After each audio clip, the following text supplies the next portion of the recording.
Good morning guys, magluluto tayo ng ating steak na bangus. Yan guys, steak bangus.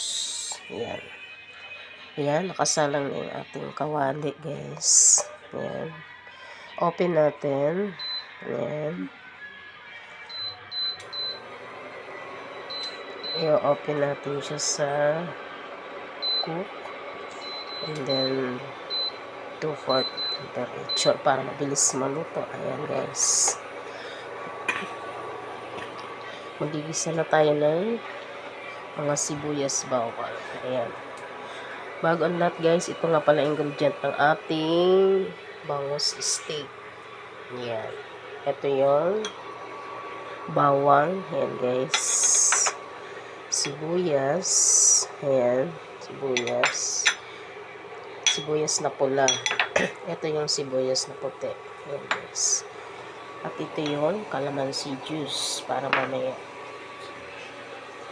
And then, ito yung bangus. Ayan. Tapos toyo. Ayan. Antay ng toyo. Guys, mainit na yung kawali. Magluluto na tayo. Umpisa na ang pagluluto ni Maria Mercedes. Ayan. Ito na ang mantika. Okay. Kunti lang. Ayan. Buksan natin ang exhaust fan para hindi para hindi mausok. Ayan guys.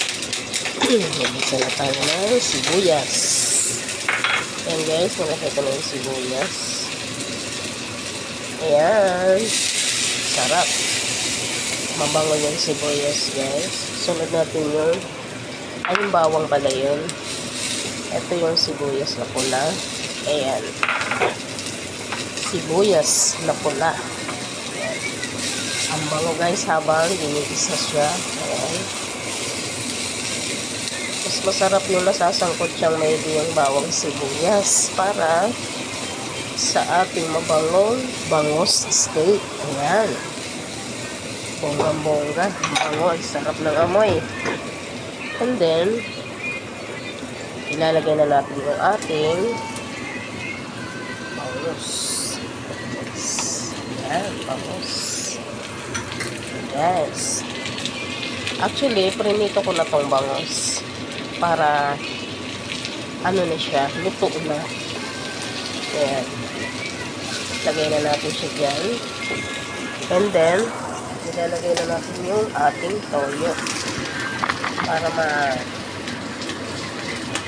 masarap yung toyo. Ayan. Ayan guys, toyo.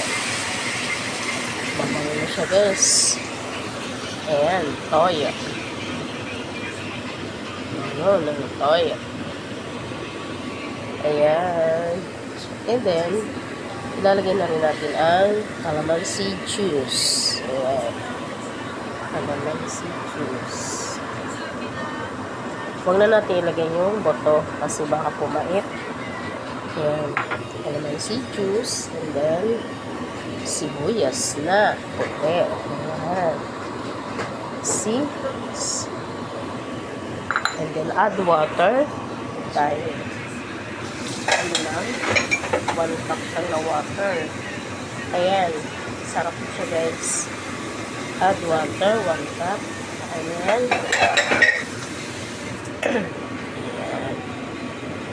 And then, lalagyan natin ng pampalasang chicken cubes. Kanina hindi ko na i-format yung ating chicken cubes. Isa na lang. Okay lang. At least, masarap naman yun kahit isa na lang. Ito guys, isa pa tayong chicken cubes. Ano na natin to guys, ilalagay para mas lalong malasa ang ating bangus steak. Ayan guys, ito na.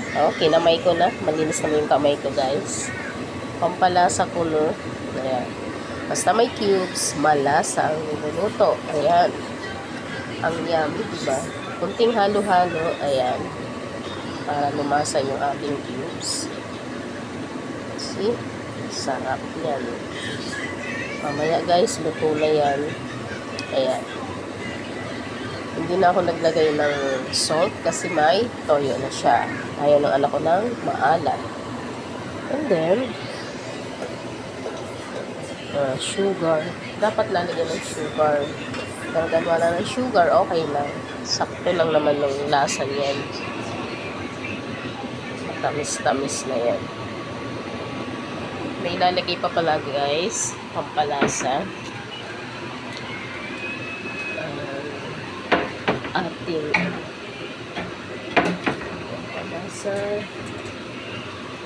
Sana meron pa.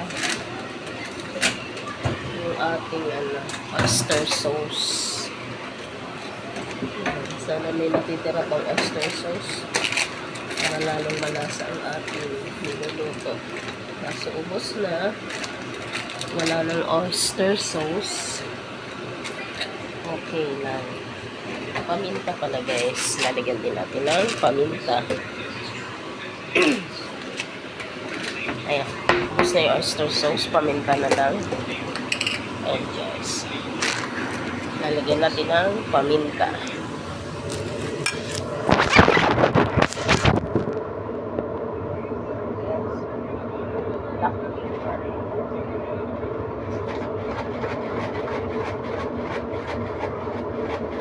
Ayan, okay na. Nilagyan ko na siya ng black pepper, paminta. Okay na to. Actually guys, masarap talaga pag may paminta. Ayan. Luto na ang bangus steak ni Maria Mercedes. Ayan. Ayan guys, finished product na yan guys. Thank you for watching. God bless sa inyong lahat. Ayan na ang finished product ng steak bangus. Thank you for watching again. And God bless.